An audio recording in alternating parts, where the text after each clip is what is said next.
This video focuses on auditing an organization's manufacturing process with particular focus on product identification and product traceability. The auditor is questioning the machine operator. Watch this video and identify whether the auditor does this audit effectively. So can you explain to me the process of how you identify product and what traceability information you record?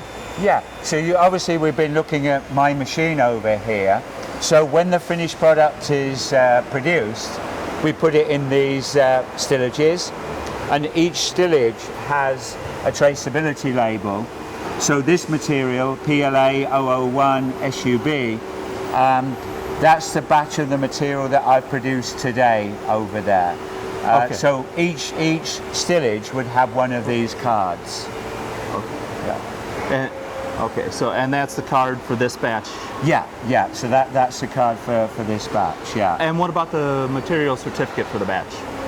When I get the raw material bag of granules, that comes with an identifier, but we don't keep any raw material certificates out here on the shop floor. They're all kept within the goods receiving area. They're responsible for storing those. Okay, just so you know, I'm going to have to raise that as non-conformity. That information must be present on the shop floor. Why? Because I've worked here, no auditors ever asked me that before. Because I said so, that's why. Don't ask questions like that again. I'm the one doing the audit. I'm only trying to learn. I'm a new, reasonably new operator. Okay. I want to learn something about IATF 16949. Okay, I didn't realize that we had to, so I'll talk to our quality manager on that then. Thank you. And what other information do you record? I see you're using inserts. Where's the traceabilities for those? So when we get a bag of inserts issued, they come again with a traceability label, but again, we don't keep any material certificates or anything for those in the work area. We could trace back, I think, the inserts that we put in here. If there was a quality problem, I think we need to talk to the quality manager about that. Okay. But we don't keep any certificates on the shop floor. Well, again, that's wrong. IATF requires you to maintain traceability on all parts. I'm surprised this has not been picked up by an earlier audit. I suggest you get your internal auditors retrained by someone who knows what they're talking about. That's not my responsibility as an operator, but okay.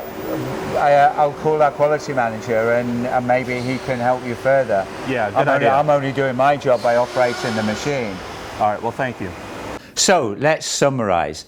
The good thing is the auditor is again down on the shop floor auditing the process of product identification and product traceability. However, in this video, the auditor is trying to impose requirements that are not defined in IATF 16949.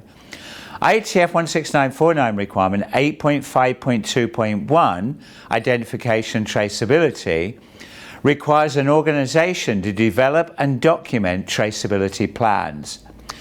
These plans need to consider the customer, legal, and organization requirements, but does not state that all components used in the assembly must be fully traceable.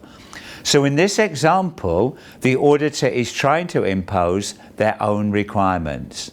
Also, the auditor was rude in the way that he interfaced with the operator and was directly being critical of the organization's process for qualifying internal auditors. This is not an acceptable behavior of an IATF 16949 auditor. So let's summarize the key learning points. Auditors should identify findings that relate to a relevant ISO 9001, IATF 16949, or customer-specific requirements. Auditors should not impose their own requirements. IATF 16949 auditors should always remain professional and not criticize an organization, criticize an organization's processes, or criticize an organization's employees. For more information, visit the website in the description and don't forget to subscribe.